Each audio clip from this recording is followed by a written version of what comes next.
How's it going, folks? And welcome back to Puck to Prem. We are here with Crystal Palace. It is the start of season number 3. Last season, we won the championship. This year, board expectations are high. The media prediction is 8th. I'm a little bit scared for this season. And to kick things off this year, we're at home against a Leeds United team who last season finished as high as 7th.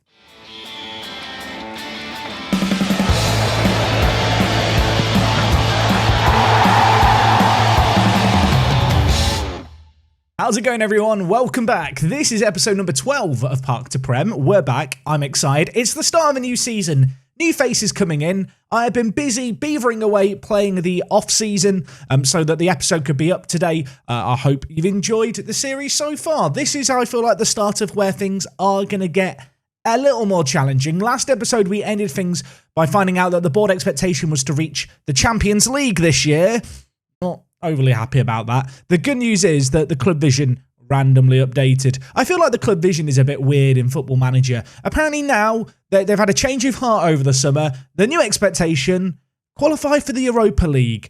That is still quite difficult. Now, of course, the board expectation for the coming seasons is the challenge for the Premier League title. So it's been a busy summer between the upcoming expectations and the season expectations for the coming years. And really, we've had to plan ahead. You can see since the turn of the season, £173 million spent, have also made £114 million. We've sold a fair few first-team players. And, to end last season, we did also do some business, so we'll start with that. In terms of transfers out, only one really of note. Tom Sane leaving to go to Wolves. Of course, signed him a year or two ago for $10.5 million. Played 28 games for us, didn't play badly, but wasn't really a standout performer. I felt like we could do better, so we've moved him on for some healthy profit. Elsewhere, a couple of players going out on loan, and in terms of sales into the kind of tick over, the turnover of the season. Stajano, the big departure. Remember Stajano? Played that cup final, got sent off. Never forgave him. Managed to get, though, £33 million for him, which is some really, really good profit. Shout out to Salzburg for snapping him up. You can see now, since we've sold him, his value's gone up to $50 million. So maybe they got the better of the deal. And, I used this summer as a chance to sell on some players who I brought in with high expectations, but really just players who didn't quite match those. So there might be a couple of players here you'd be kind of somewhat surprised to see leave. Matayev, one such player, departed for £23.5 million, played 23 matches for us as a left-back last year. Just didn't really develop, didn't really improve over the last year and a half, so I decided to cash in on him whilst he's still young, whilst he still has some perceived potential. Thank you to Basel for coming in for him. Elsewhere, AEK Athens came in and took Ode Hernandez off me. We got £21.5 million. Again, a player signed for cheap, decided he wasn't good enough for our team, moved him on, got some really good money. You can see the scout summary here has him at a C-, and there were some question marks over his potential. So again, selling on some players who I thought could be hot prospects, but ultimately I deemed not quite good enough for our team, but players that we could still sell on for some good money. So nice money made there. Elsewhere, a couple of first-team players from last season left us. Talby, one such player, left to go to Nice, returning to France for £15 million. Omar Rajic left to go to Milan for £11.5 million. He wasn't happy about his game time last year. He wasn't going to be getting any more in the Premier League, so again, tidy bit of profit on him. And the last of the players that we sold, for significant money at least, Eder going to Club Brugge, £7.5 million for him. Barely played for us last year, wasn't going to play for us this year. I guess one other player to throw into a similar bracket to that is Lewis Ferguson, who's gone to Bournemouth for £1.5 million. And also Ivan, I had to give him away. Of course, he was on like £180,000 a week. We are still paying £40,000 of his wages. I just didn't want to have to pay £180,000 a week for him. We've got rid of him. We've sent him off to Zenit St. Petersburg. It reclaimed some wage budget, which we've now used. Between that money, the wages, and all the sales, which actually amounted to a fair amount of money, I went and reinvested big. And there's only one place to start, and that is with Gurajaga. The 23-year-old on loan at the club for the last 2 years was our standout man, and when the opportunity presented itself to sign him, I had to do it. We have paid £71 million. I believe some of that is in instalments.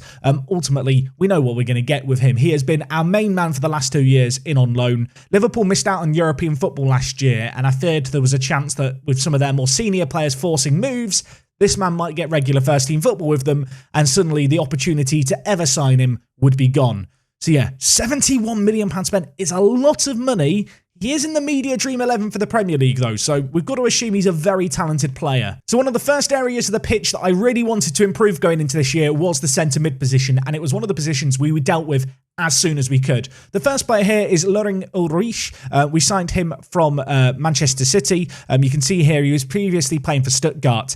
For people wondering, by the way, about the incomplete history, I added and removed some leagues a few years ago.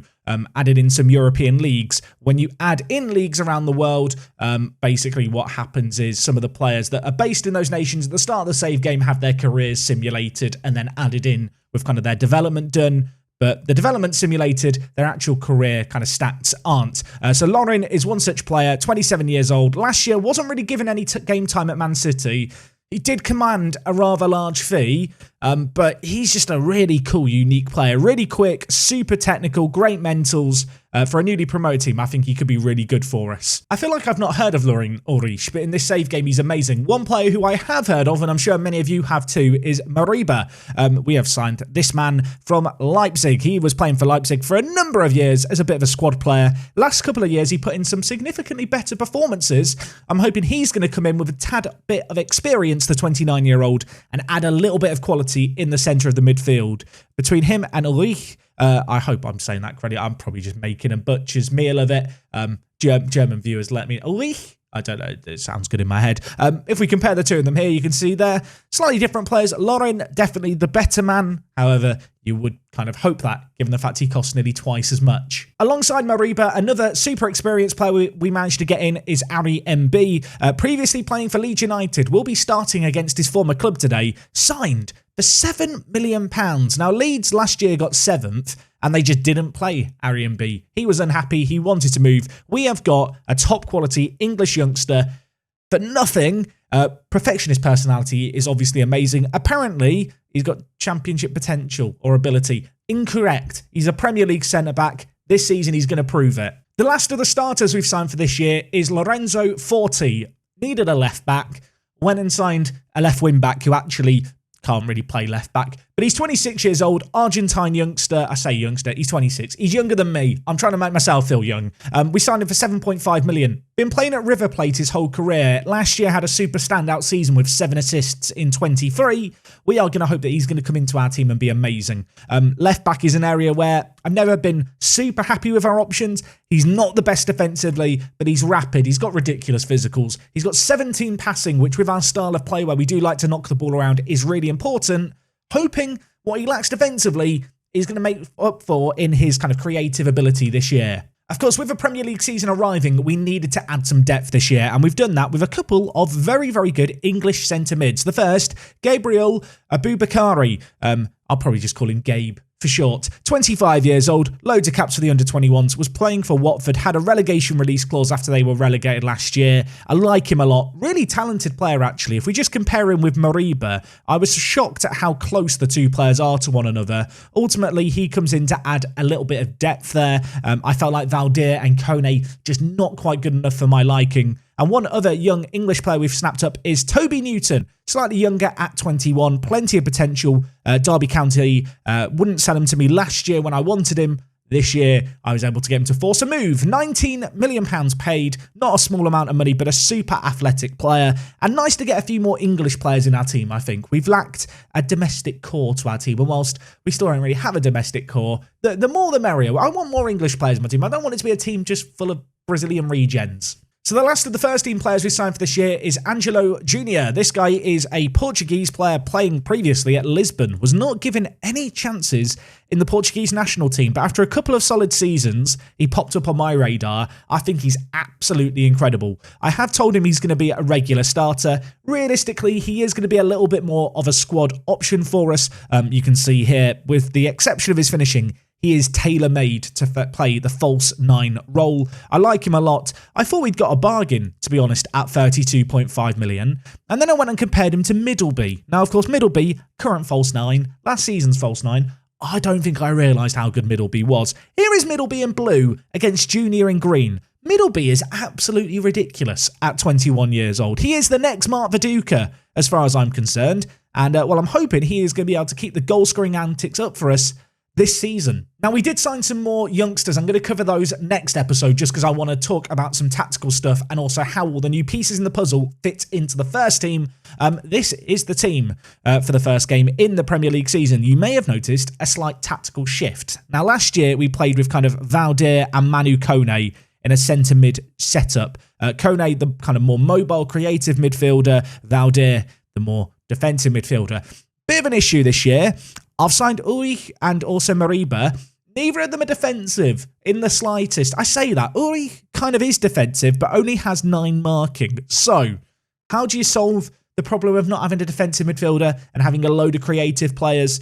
The answer, I hope it's the correct answer, is to ditch the centre attacking mid in our system and instead play a 4-3-3 looking a little bit like this. The theory being that Ulrich plays deeper as a roaming playmaker, sits deeper. You can see here in this role, doesn't need a load of defensive ability, but because he's playing deeper, naturally the defensive elements of his game should shine. 13 positioning and 16 tackling is really, really solid. When he has the ball, as you can see here, he is almost a dream roaming playmaker. I like him a lot. I'm hoping that's going to provide enough of a defensive foundation that we can then let Mariba and Henier just kind of vibe it out in the midfield. Of course, 2 players just kind of on the verges of their 30s, 2 more experienced players. You can see the 2 of them compared to one another here. Really high quality players.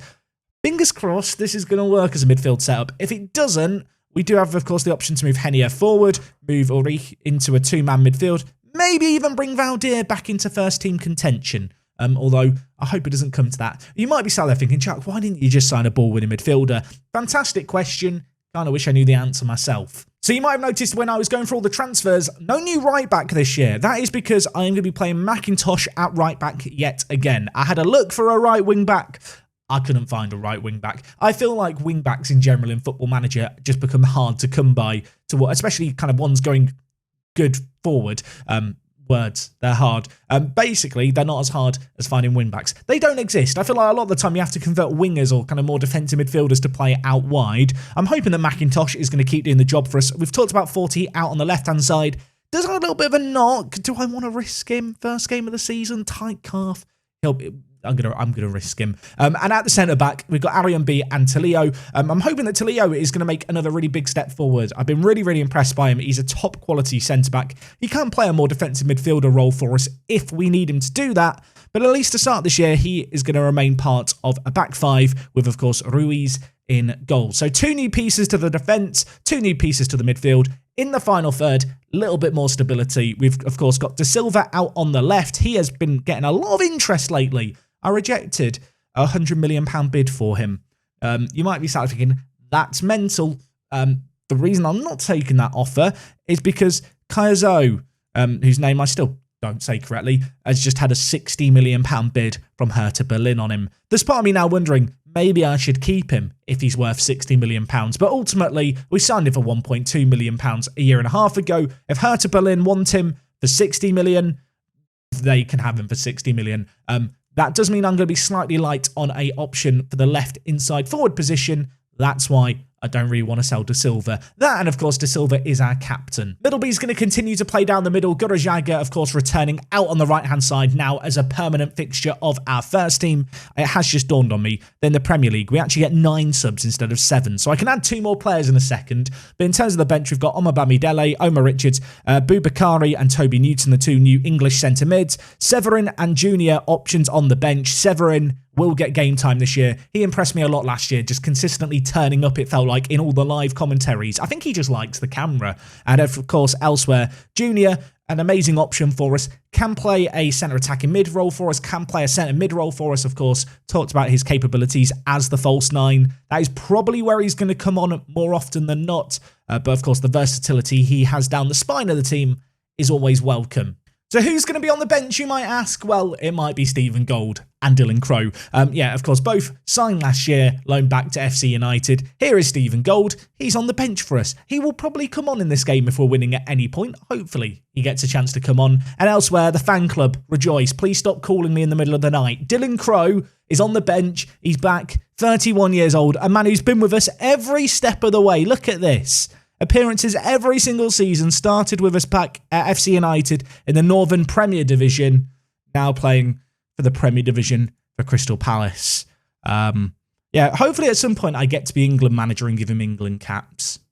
Before he retires would be nice, wouldn't it? Now, I have just realised, I don't know why I forgot this, Lauren failed a fitness test pre-game. So Lauren can't even play as the roaming playmaker today. That does mean that we're going to bring in Abu Bakari, who's a somewhat similar player. You can see here, kind of as a roaming playmaker. Suits the role really well. That does mean that one of our big summer transfers isn't available for what could be a potentially kind of slightly tricky game today. Anyway, I'm going to hop into this game and submit the team. I'd love to know what you think of the transfer business we've done this year. Obviously, high expectations in terms of Europa League football. Leeds United, a team who upset the status quo last year by nipping in ahead of the likes of Liverpool. The Premier League, as I've talked about previously in this save game, is really, really competitive. Everton had a tycoon takeover. Last year, Newcastle, with their Saudi owners, won the Premier League. There is essentially kind of 8 or 9 teams competing for 7 European spots. There seems to be a high turnover in managers. Expectations are high for us this year, so we've got to match them. And while there is an early highlight here, of course, a changing system. Hopefully it's not going to leave us too open at the back. I do feel like our best strength is our midfield and attack. And so it makes sense to lean into those a little bit and just try our best going forward and outscore teams. Hopefully it leads to some entertaining results and hopefully some nice, pretty goals. That's certainly what I'll hope to see here as Ruiz comes 40 yards out of his goal to chest it down. You know what? I think I trust him. Gurajaga, £72 million paid. It's a massive sum of money. It pays off after 4 minutes. Welcome back, Gurajaga. Welcome back. I feel like he never really left, did he? I'm saying welcome back. We weren't sure if he was going to be back this year. In on loan for 2 years. £72 million is a lot of money. I need him to get to like 20 goals for me to consider it worth it. First chance he's had all year. Confident, composed, on that stronger right foot of his. Goes and celebrates with the fans in the corner. The perfect start to our Premier League season.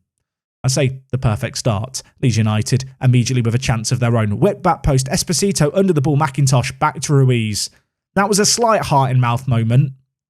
But I'm trying to remain calm as Ruiz has the ball for us in goal. I do feel like there's some questions over our goalkeeper. Great Spanish player, not playing for the Spanish national team, mind you, and obviously was one of our first signings at the club. When I signed him, I said, I think he can be our goalkeeper in the Champions League. He's going to get a chance to prove if he's ready or not for that kind of responsibility, I feel like, over the next couple of seasons. If he's not, if he starts making howlers, we'll just off his head. It'll be fine. Anyway, Gurajaga. And metaphorically, of course, off his head. We're not going to kill anyone here. Middleby. Well, maybe Leeds United. Maybe Leeds United. Middleby finishes it. First goal of the season. 6 minutes in. Oh, I've got a smile on my face. I've got a smile. Middleby is scoring. I know there's a lot of people who want to see Middleby do well. It's been a while since we've had an Australian player do really well in our save game. I'm even wearing the old WorkTheSpace Mark Viduka tribute shirt. No longer available, limited edition. And I like to think that the shirt has inspired Middleby here. I feel like I have to explain why there's a kangaroo. Anyway, we've got a chance here. As much as we're plugging merch that can no longer be bought, Gurajaga had a chance there to grab a goal and headed it over. Abu Bakari, sliding into the team well so far, actually, as the roaming playmaker, linking up the play nicely. It's now with Middleby, moving into the channels, tackled, but falls to McIntosh. Middleby with it, one-on-one with the keeper. Farinez makes a stop, tips it round the post. Leeds United living dangerously. De Silva corner, near post. Oh my word. Marcus to Leo, take a bow. It's 3-0. This is the dream start. I mean, Leeds United overperformed massively last year. What was the Leeds United pre-season expectation, I'm wondering? Okay, their media prediction's 11th, so they're not as good as their league finish would suggest. Also, are they without a manager? Did I see? They're without a manager at the moment. Who is their manager? Where have they gone? They resigned to go and be manager of Austria. I mean, I kind of feel a bit bad for them. I was feeling like this was a really emphatic result, but now I realise we're taking on a Leeds United team without a manager. We've also scored 3 goals from an XG of 0.74, so it has just been one of those games where we're taking all the chances that come our way. As well, they're going to look to bring it forward. Ridvan plays it to Brand with the ball. Strike now with it.